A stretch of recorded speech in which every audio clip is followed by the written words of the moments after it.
देश और दुनिया की ताजा खबरों से जुड़े रहने के लिए सब्सक्राइब करें हमारे चैनल नेशनल थॉट्स को और बेल आइकन दबाना ना भूलें। स्वतंत्रता और परतंत्रता में क्या क्या कैसे इसको हम समझा सकेंगे? आपको अपने पीछे करें मैग्नेटिक के तौर पे, तो जो हमारी अंतरात्मा हमें मालूम है कि आप लोगों से सीखा, हमें बुजुर्गों से या बड़ों से जो आशीर्वाद मिला, उससे ब्राह्मणों से विद्वानों से जो ज्ञान मिला, उसमें यही है कि मनुष्य का जन्म जो है वो भगवान की प्राप्ति के लिए हुआ है। लेकिन उसमें जब अपने बाधा बने, वो आपको रोज खींचे, बार बार खींचे, तो कैसे बचा जाए और कैसे भगवान की प्राप्ति की जाए। सर जी, जैसे कि हम सब समझते हैं, आपका भी संदेश होता है हर बार कि हम किसी को जब ये कहते हैं कि मैं कह रहा हूँ ऐसा ही करना है, ये राक्षसी वृत्ति है। और आप संसार में देख रहे हैं कि कुछ लोग ऐसे हैं कि जीवन भर समझाते रहो, समझते नहीं। जैसे कि आप रावण की बात ले लें, कंस की बात ले लें, दुर्योधन की बात ले लें, ये तो इतिहास की बातें हो गई। वर्तमान में भी आप देखते हैं कि जीवन व्यतीत हो जाता है, लोग सुधरने को तैयार नहीं होते, तब क्या करना चाहिए? पहले हम शुरू करते हैं कमल जी के और पंडित जी के प्रश्नों से। दोनों के अंदर हमने औरों को ठीक करने की बात की, अपने को ठीक करने की बात नहीं की। अभी श्री राम भगवान के जो अयोध्या में कार्यक्रम हुआ है प्राण प्रतिष्ठा, श्री राम की इतनी चर्चा क्यों? भगवान के रूप में तो बहुत लोग हुए हैं जिनको हम भगवान मानते हैं, पर श्री राम की चर्चा क्यों? उन्होंने सारा फोकस केवल अपने आप पे रखा कि कहीं मैं कोई गलती ना कर दूं, मैं कोई गलती ना कर दूं। पुत्र के रूप में, भाई के रूप में, पति के रूप में, एक राजा के रूप में, एक साधारण इंसान के रूप में। 7 कांड हैं उस राम के। इसलिए कहते हैं ना पुरुषोत्तम। हम आम तौर के ऊपर पूरा जीवन दूसरों को ठीक करने में लगा देते हैं, बड़े बड़े विद्वान भी, और यही सबसे बड़ी चूक होती है। ईमानदारी से हम अपने अंदर देखेंगे तो पाएंगे कि अपने अंदर उनसे ज़्यादा कमियां हैं, उनसे ज़्यादा गलतियां हैं। पहले अपनी गलती को ठीक कर लें, शायद दूसरों को ठीक करने की जरूरत ना पड़े। जहां तक विरोध की बात है, तो श्री राम के विरोध में लोग थे, श्री राम को वनवास भेजने वाले भी उनके लोग थे। कई ने दुनिया में कह सकते हैं, जैसे परिवार के लोग हमारे को पीछे खींचते हैं, तो कई ने तो बहुत बुरा कर दिया था। विचार था कि 14 साल में तो जंगल में मर खप जाएंगे, वापिस आएंगे ही नहीं, केवल गद्दी ही नहीं छीनी, जंगल में भी भेज दिया। लेकिन वो कई का जो काम था वही उनको भगवान बनाने में सहायक हुआ। उस परिस्थिति के अंदर श्री राम ने कैसे व्यवहार किया? कोई भी काम जो होता है हम उसमें कैसे रिवर्ट करते हैं, कैसे हम रिएक्ट करते हैं। भरत के ऊपर बिना कसूर के कलंक लगा और वही भरत का आभूषण बन गया। भरत के व्यवहार ने, भरत के उस कलंक के प्रति रिएक्ट करने में, यदि हमने हमारे परिवार के अंदर कोई व्यक्ति किसी पे कोई आक्षेप कर दे, लगा दे, या कोई बुरी बात कह दे, तो हम उसका जवाब देने में लग जाते हैं कि मैं ऐसा नहीं हूं या तू वैसा है। भरत ने कोई जवाब नहीं दिया, भरत ने उसका उत्तर दिया ही नहीं, और अपने सुंदर व्यवहार से आज तक का सबसे सुंदर उत्तर भरत ने दिया। जो काम किया ही नहीं उसके लिए भी माफी मांगी, उसके लिए तप किया, और आज भरत का आभूषण बन गया। शत्रुघ्न की चर्चा नहीं होती क्योंकि उस पर कलंक नहीं लगा था। तो कलम को आभूषण बना देना किसके बस की बात है? अपने बस की बात है। परिवार वाले कलंक लगाते हैं या तंग करते हैं तो भी आपके बस की बात है कि उस कलम को आप आभूषण बना लें। एग्जाम्पल दिखाई भरत ने। और परिवार वाले कोई बुरा करते हैं तो उस बुरे में से आप ऐसा व्यवहार कर सकते हैं कि उभर कर भगवान बन सकते हैं आप। ये श्री राम ने करके दिखाया। श्री राम को जब ये पता लगा कि उन्हें वनवास हो रहा है या वनवास के लिए कहा गया है, तो उनका पहली लाइन क्या थी उनकी? ओहो, ऋषियों के दर्शन करूंगा, उनसे चरणों में बैठकर ज्ञान सीखूंगा, भक्ति सीखूंगा। एकदम पॉजिटिव कर दिया, एकदम पॉजिटिव कर दिया। मैं नहीं समझता कि हमारे को किसी से को भी परिवार से इससे ज़्यादा तकलीफ मिलती हो। जो परिवार से तकलीफ भरत को मिली, जब परिवार से तकलीफ श्री राम को मिली, मुझे बताओ किसी को, आप में से किसी को मिली हो तो इतनी तकलीफ? कोई है ऐसा? कमल जी, आप भी विचार कीजिए। सर मैं कुछ प्रश्न जो है मैं अकेले में मिला रहा था। कोई बात नहीं, मिलके बात करेंगे। हाँ जी। उतनी तकलीफ किसी को मिलती नहीं दिखती अपने को। और यदि आज का इतिहास में पढ़ेंगे, जिनको बहुत तकलीफ हुई है परिवार से या समाज से, उन्होंने भी अपने व्यवहार से, अपनी कुशलता से, अपने आप पर विश्वास से, अपने प्रभु पर विश्वास से इतने महत्वपूर्ण काम करके दिखा दिए कि आज दुनिया उनका लोहा मानती है, उनकी चर्चा करती है। उनमें से एक नाम तो अभी करंट का नाम है, फूलन देवी का नाम। पूरे जुल्म सहे उस लड़की ने, लेकिन हिम्मत नहीं आ रही तो उस पर फिल्में बन रही है। बहुत से लोग हैं। अब्राहम लिंकन, अमेरिका के अंदर यदि सबसे ज़्यादा रिस्पेक्टेड व्यक्ति कोई है, अब्राहम लिंकन है। सबसे ज़्यादा रिस्पेक्टेड। और सबसे ज़्यादा हेटेड, जिस लोग नफरत कर सकते हैं, करते हैं, वो उसकी पत्नी है।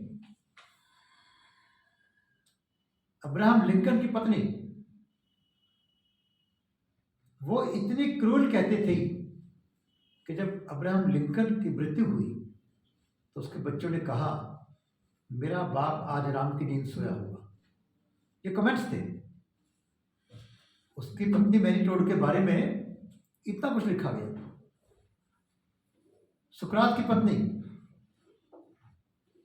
सबके बीच के अंदर उसके ऊपर पानी डाल देना, चाय उस पर डाल देना, वो सुकरात थे। कितने एग्जाम्पल हैं ऐसे,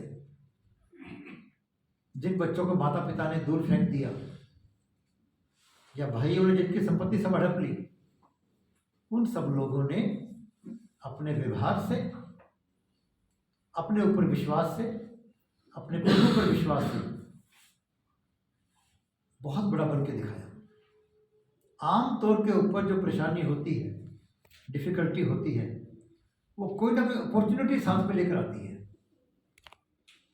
और अगर इसको और अच्छी तरह समझना हो तो आप बीज के वृक्ष बनने की कहानी सुन लीजिए। बीज वृक्ष कैसे बनता है? बीज को हर तरह की तकलीफ उठानी पड़ती है, हर तरह की तकलीफ। मिट्टी में दबा रहना पड़ता है, खाद्य गंदगी सहनी पड़ती है उसको,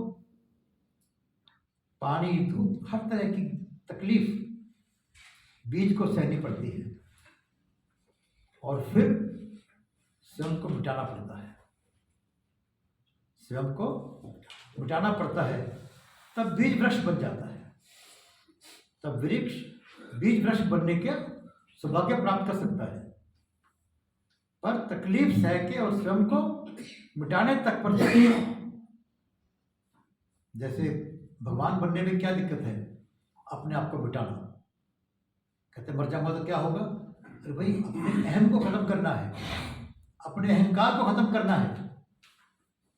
कहते भगवान के घर में जाना हो तो सिर काट कर हथेली पे रखो और भगवान के घर चले जाओ।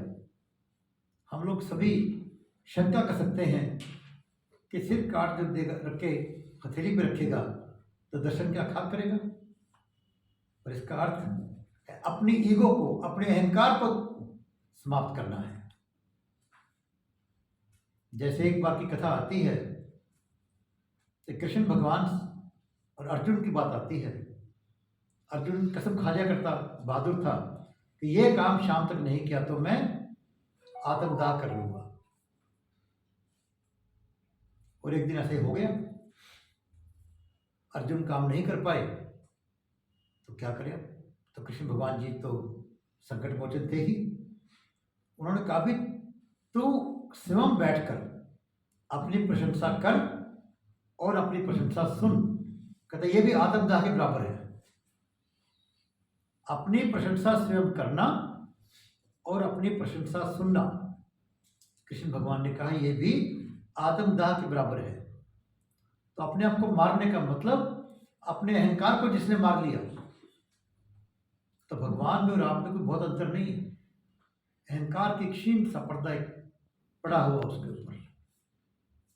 तो हम जब भी कभी डिफिकल्टी देखें तो विचार कर लें कि प्रभु मेरे लिए कुछ संकेत भेज रहा है।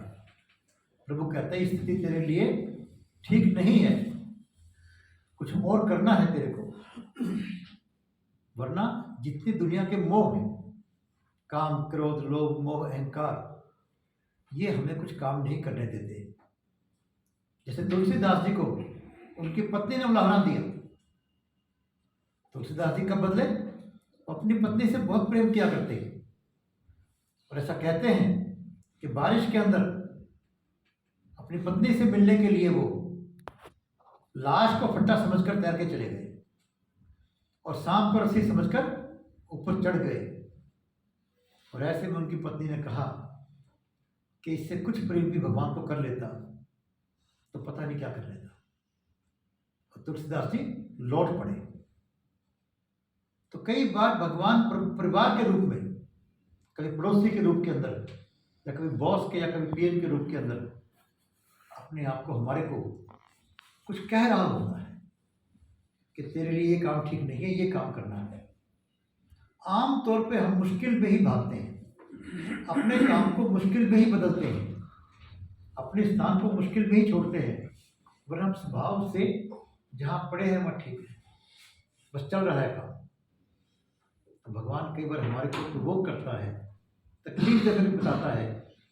जैसे माँ बाप बच्चे को मार के पढ़ाने की बात करते हैं, तो मेरी एक प्रार्थना है आप लोगों से, उस तकलीफ में कोई पॉजिटिव ढूंढने की कोशिश कीजिए, मिल जाएगी, जरूर मिलेगी।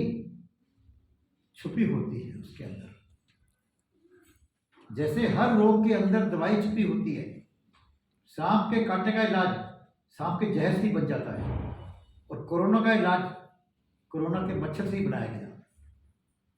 तो जब हम उसमें गहराई से देखेंगे, भगवान का नाम लेकर, भगवान को धन्यवाद करके देखेंगे, तो निश्चित रूप से अपने को उसमें एक ऐसी अपॉर्चुनिटी मिल जाएगी जो हमारे को बहुत बड़ा भगवान की नज़रों में, समाज की नज़रों में बनाने का काम कर देगी। बस विचार फर्क सिर्फ इतना है, हम उसमें अपॉर्चुनिटी देख नहीं पाते। हम केवल बाहरी तकलीफ जो है उसी में उलझ कर रह जाते हैं। जैसे मुझसे किसी ने एक बार कहा, कोई परिवार था, बड़ी उम्र के लोग थे, 70 साल के, 75 ईयर्स के व्यक्ति थे वो। उनकी जो बेटा और बहू अमेरिका में रहते थे। तो बहू जब अमेरिका से आई तो वो कह रहे थे, जी मैं तो देखिए हम बहू के लिए इतना करते हैं पर वो हमारी इज्जत नहीं करती, या उसके परिवार वाले हमारी केयर नहीं करते। मैंने उनसे पूछा कि बहू इज्जत करेगी तो क्या बन जाओगे, उनके परिवार वाले इज्जत करेंगे तो क्या बन जाओगे? कोई फर्क नहीं पड़ना। मैं क्या, हमारे बस में अपनी ड्यूटी करना है, उनको खुश करना नहीं है। गलती कहाँ हुई? हम अपनी ड्यूटी करने के बजाय उनको खुश करने में लग गए। उनको खुश करना हमारी ड्यूटी नहीं है। जितने भगवान के भक्त हुए हैं उन्होंने भगवान को खुश करने की कोशिश नहीं की। नामदेव जी के बारे में कहते हैं कि भगवान आए मिलने के लिए, वो अपनी माता की सेवा कर रहे हैं, उठा के ईंट रख दिया कि बैठ जा 2 मिनट यहाँ पर। ये कहानियाँ बहुत कुछ कहती हैं हमारे को। तो बैठ जा, नरसिंह भगवान को कोस रहे हैं कि तब तक आया क्यों नहीं, झगड़ा कर रहे हैं उससे। उनको चिंता नहीं कि भगवान नाराज हो जाएंगे, और धन्ना जाट तो भगवान से काम ले रहा है, काम ले रहा है हमसे। तो उन्होंने, भक्तों ने भगवान को भी खुश करने की कोशिश नहीं की, अपना ड्यूटी की, अपना कर्तव्य किया। तो श्री राम जैसे वन जाने से श्री राम बने। यदि राम वनवास नहीं लेते, वन में नहीं जाते, तो श्री राम की पूजा नहीं होती, श्री राम को भगवान बनने का मौका नहीं मिलता। मैं कई बार कहा करता हूं कि माता पिता कष्ट पाकर आपको सेवा करने का मौका देते हैं ताकि आपका भाग्य बन सके। जीवन में आगे बढ़ने के लिए दो ही चीजें होती हैं, मेहनत और भाग्य। अकल के बहुत नंबर नहीं है, मेहनत और भाग्य। मेहनत करना आपके हाथ में, आप छोटे हो, मोटे हो, लंबे हो, पतले हो, पढ़े लिखे हो, अनपढ़ हो, मेहनत सब कर सकते हैं। और माता पिता की सेवा करके भाग्य बनाना भी आपके हाथ में। तो माता पिता कष्ट पाके मौका देते हैं। कई बार हम सोचते हैं कि मुझे काम करना पड़ रहा है, ये तकलीफ उठानी पड़ रही है। अरे भाई, वो स्वयं कष्ट पाकर आपको भगवान बनने का मौका दे रहे हैं। दुनिया में कोई भी व्यक्ति बिना कष्ट के बड़ा नहीं बना। दुनिया में कोई भी निर्माण बिना प्रसव वेदना के नहीं हुआ। निर्माण जब होना होता है तो वेदना होती है। उस वेदना को पॉजिटिव ले लें। कहते तकलीफ को पॉजिटिव कौन लेगा? भारत की माताओं से पूछो ना, जो बच्चा मां नहीं बन पाता वो तकलीफ मानती है, लेडी को इलाज करवाना चाहती है, वो तकलीफ को वेलकम करना चाहती है वो, क्योंकि निर्माण नहीं होता बिना वेदना के। वेदना को लेने से भागे ना, उसमें से निर्माण ढूंढे कैसे होगा। गिलास आधा खाली दिखता है, इस पर विचार करें कि उस गिलास आधे को कैसे भरे, न कि ये देख के कि गिलास आधा खाली है और उसका तो आधा भरा हुआ है। आमतौर पर हम ये देखते हैं, उसके आधे भरे को देखकर, अपने आधे खाली को देखकर हम तकलीफ में पड़े रहते हैं। आधा खाली होने में कोई दिक्कत नहीं, यदि ध्यान आपका उस आधे गिलास खाली को भरने में हो तो निश्चित आप बहुत बड़ा काम कर पाएंगे। सतपाल जी ने बात पूछी, अंत तो गतवा की जो नीति होती है, आमतौर पे कहते हैं जहाँ ध्यान होता है आदमी का, उसी तरफ आदमी जाता है। हम यहाँ बैठे हैं सभी, कौन क्या पाएगा? जिसका जहाँ ध्यान होगा। कोई आदमी यहाँ बोर भी हो सकता है, कोई आदमी अमर की वर्षा को अनुभव कर सकता है, कोई अपने प्रश्नों का हल ढूंढ सकता है, कोई मजबूरी के अंदर किसी मित्र को खुश करने के लिए भी यहाँ आ सकता है। क्या मिलेगा आपको? जो ध्यान होगा। कहते हैं प्रभु गुणत कैसी है? जैसे आपकी भावना है, जैसी आपकी भावना है। और भावना तो आखिरी काम करेगी आपकी, भावना तो आखिरी काम करेगी। पूरी उम्र आदमी अच्छे काम करते करते भी बाद में भटक सकता है, और कई बार आदमी पूरी उम्र में बुरे काम करता करता भी आदमी अच्छे में जा सकता है। और कहते हैं कि all is well that ends well. हम फिल्मों में कहानी देखते हैं, फिल्मों में क्या देखते हैं, सारी एंड में उम्र के अंदर लोग तकलीफ पाते रहते हैं, पर अंत के अंदर बुराई पर अच्छाई की विजय होती है। रावण ने कितना कुछ किया हो, कंस ने कितना कुछ किया हो, दुर्योधन ने कितना कुछ किया हो, हम जितनी कहानियाँ पढ़ते हैं या जितना इतिहास देखते हैं, अंत में अच्छाई की विजय बताते हैं। भावना कैसी? तो कहते हैं कई बार लोग जो अंत में भावना, कुत्ते में, बिल्ली में, जिस भी चीज़ में भावना होती है आपकी, वो जन्म आपको मिल जाता है, ऐसा कहा जाता है। इसका सबूत कोई नहीं अपने पास, इसका सबूत कोई नहीं है, लेकिन ऐसा कहा जाता है कि अंत समय जैसी भावना होगी आपको वैसा ही जन्म मिल जाएगा। अंत कब आएगा नहीं पता। इस दुनिया के अंदर बड़े से बड़ा वैज्ञानिक, बड़े से बड़ा ज्योतिषी ये नहीं बता पाया कि आपका अंत कब आएगा। अंत आएगा, ये पक्का है। ये पक्का है। दुनिया के अंदर सबसे पक्की कोई चीज़ है तो मृत्यु है, अंत है। और सबसे कच्ची कोई चीज़ है तो मृत्यु है, पता ही नहीं। सबसे निश्चित, सबसे अनिश्चित, अंत, मृत्यु। तो इसलिए कहते हैं कि अपना ध्यान हमेशा भगवान में रखो, पता नहीं कब अंत आ जाए। इसीलिए कह दिया उन्होंने कि अंत में जो मति होगी आपकी वैसी गति मिलेगी, और पता नहीं अंत कब आ जाए, इसलिए अपनी मति को हमेशा अच्छा रखो। जोड़ दिया अंत से उन्होंने, जोड़ दिया अंत से कि आपकी मति कुत्ते बिल्ली में होगी, आपकी मति राक्षसी में होगी, वृत्ति में, आपकी मति भगवान में होगी, तो वैसा जन्म आपको मिल जाएगा। बहुत सी कहानियों से बताया गया हमारे को। भागवत पुराण के अंदर कहते हैं वो अंत के अंदर राम राम का उसका नारायण नारायण नाम निकलना शुरू हो गया, तो भगवान को मिल गया। कितनी ही बातें ऐसी बताई गई हैं, लेकिन इसके पीछे एक ही तात्पर्य है कि हम हमेशा प्रभु के गुणगान करते रहें, हमेशा राम का नाम लेते रहें, पता नहीं कब अंत आ जाए। और कहा जैसी अंत के अंदर आपकी मति होगी वैसी ही आपकी गति होगी, मेरा ऐसा मानना है। ठीक। और दूसरा प्रश्न क्या था आपका? स्वतंत्रता और परतंत्रता। स्वतंत्रता और परतंत्र शब्दों से तो बड़ा स्पष्ट है। परतंत्र मतलब किसी के अन्य के अधिकार में रहना, किसी अन्य के नीचे रहना या गुलामी करना। और इसके अंदर परतंत्र और स्वतंत्र के अंदर हमने केवल बाहरी गुलामी और बाहरी आज़ादी देख ली हमने। जैसे मान लो अंग्रेज आए भारत के अंदर, तो भारत कहते हैं परतंत्र रहा और आज भारत स्वतंत्र है। लेकिन क्या वास्तव में स्वतंत्र हैं हम लोग? स्वतंत्र आदमी विचारों से होता है। आदमी पूरी तरह लोगों के कब्जे में रहने के बावजूद भी अपने विचारों से स्वतंत्र हो सकता है और कुछ कर सकता है, और पूरी तरह से दुनिया से आज़ाद होने के बावजूद। इसका एग्जाम्पल बहुत क्लियरली अपने पिछले दिनों मिला कि अपने देश में लोग कह रहे हैं हमें क्या चाहिए? आज़ादी। नारे लग रहे थे, और यदि भारत देश में आज़ादी नहीं तो कहाँ मिलेगी? भारत में तो आपको गाली देने की आज़ादी दे रखी है, सरकार को जो मर्जी कोस लो, किसी को गाली देने की आज़ादी तो नहीं मिल सकती, किसी को मारने की आज़ादी तो नहीं मिल सकती। पता नहीं क्या चाहते हैं, अंदर से गुलाम है वो। जो व्यक्ति अंदर से परतंत्र है उसे आज़ादी कौन दे सकता है? कोई नहीं दे सकता। जो अपने विचारों से परतंत्र है, विचारों से गुलाम है, आदमी आज़ाद या परतंत्र, गुलाम विचारों से होता है। इसकी एग्जाम्पल देखनी हो आपको, इतिहास पढ़िए कभी।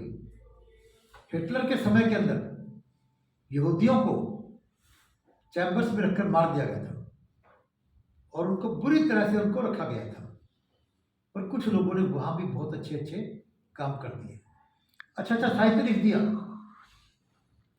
और कुछ लोगों ने वहाँ से जाकर बाद में आविष्कार कर दिए। वो अपने दिमाग को उन्होंने परतंत्र नहीं होने दिया, और वो लगे रहे कि मैं यहाँ से छूटकर क्या करूँगा, मैं क्या कर सकता हूँ। अभी पिछले दिनों में मैं 2 बीमार लोगों से मिलने गया। जब मैंने पहले बताया होगा यहाँ पर बात आपको, एक हमारे मित्र हैं जिनको के प्रोस्टेट का कैंसर था, बहुत तकलीफ मान रहे थे वो, और एक हमारे मित्र हैं जिनको कि अधरंग हो गया था। अब अधरंग की बीमारी बड़ी बुरी होती है, इंसान कुछ करने लायक नहीं रहता। और ऐसे ही जिसको कैंसर का ऑपरेशन हुआ हो और बहुत तकलीफ थी उनको,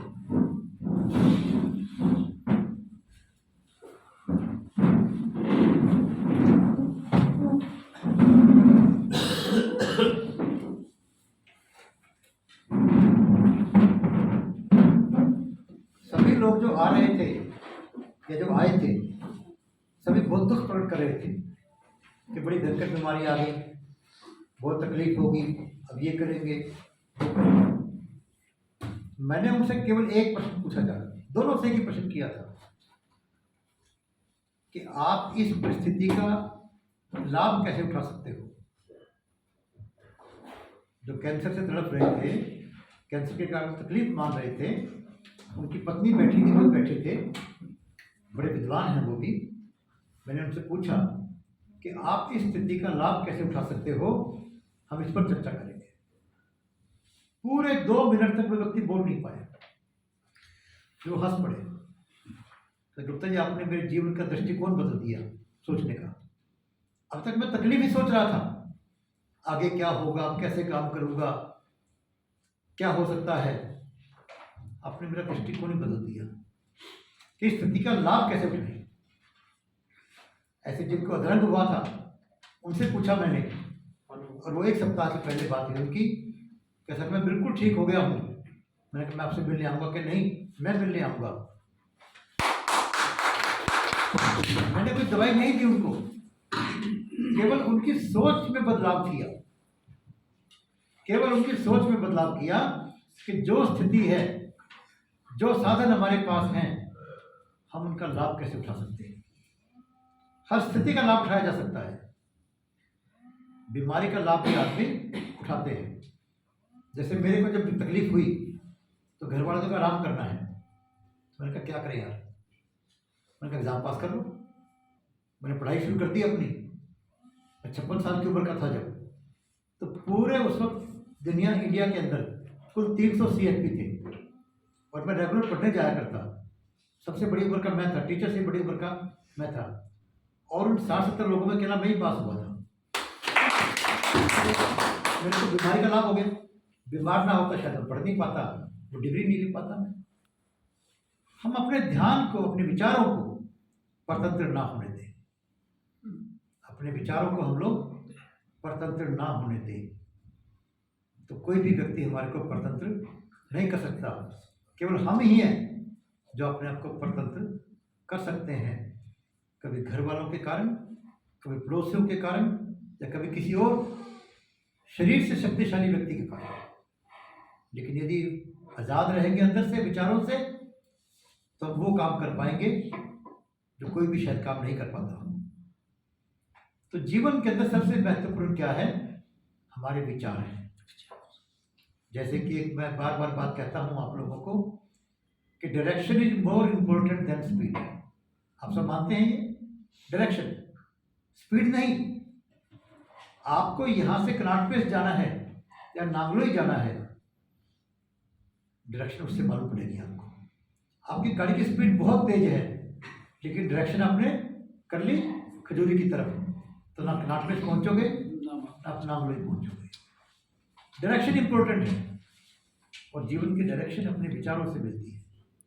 हमारे विचार हमें प्रेरित करते हैं अच्छे काम करने के लिए या बुरे काम करने के लिए भी। दोनों कामों के लिए, अच्छे या बुरों के लिए, हमें प्रेरित कौन करता है? हमारे विचार। और हमारे विचारों को प्रतंत्र करने की किसी की पावर नहीं है हमारे सिवा। हमारे विचारों को कंट्रोल करने की किसी की शक्ति नहीं है हमारे सिवा। अपने विचारों को हम आज़ाद रखें और पॉजिटिव रखें, और इससे आगे क्रिएटिव रखें। आज़ाद विचार हैं। कुछ लोग गिलास को आधा खाली देख रहे हैं, कुछ आधा भरा देख रहे हैं। भरे वाले को हमने पॉजिटिव कह दिया, खाली वाले को हमने नेगेटिव कह दिया। दोनों ने किया कुछ नहीं। ना भरे वाले ने गिलास का उपयोग किया, ना खाली वाले ने, देखने वाले ने गिलास को भरने का उद्योग किया। दोनों एक ही जगह रहेंगे, दोनों एक ही जगह रहेंगे। जो पूरे कर्म को मानता, भाग्य को नहीं मानता, या जो भाग्य को मानता, कर्म को नहीं मानता, वो दोनों ही कहीं ना कहीं रह जाते हैं। जैसे विज्ञान जो है, यदि धर्म से शिक्षा नहीं लेता, कर नहीं पाता विज्ञान। विज्ञान वालों को मैंने पिछले दिनों कहा था कि एक बात विचार करने की बात है कि विज्ञान ने 12 घंटे का काम 1 घंटे में करना दिखा दिया हमारे को, और 11 महीने बचा दिए हमारे। 12 महीने का काम 1 महीने में 11 महीने बच गए। पर इंसान के पास तो समय कम हो गया। क्या आप लोगों के पास समय है आज अपने बच्चों से बात करने का, अपने भाइयों बहनों से मिलने का, अपने मित्रों से मिलने का? नहीं है। आपके पास अपने आराम करने का समय नहीं है। कहाँ चला गया 11 महीने का समय वो? क्योंकि विज्ञान ने धर्म से गाइडेंस नहीं ली, धर्म से दिशा नहीं पकड़ी, तो सारे जो उनके प्रयास जिनसे बहुत कुछ कर दिया उन्होंने, वो सारे प्रयास उनके पूरी तरह से मानवता के काम नहीं आ पाए।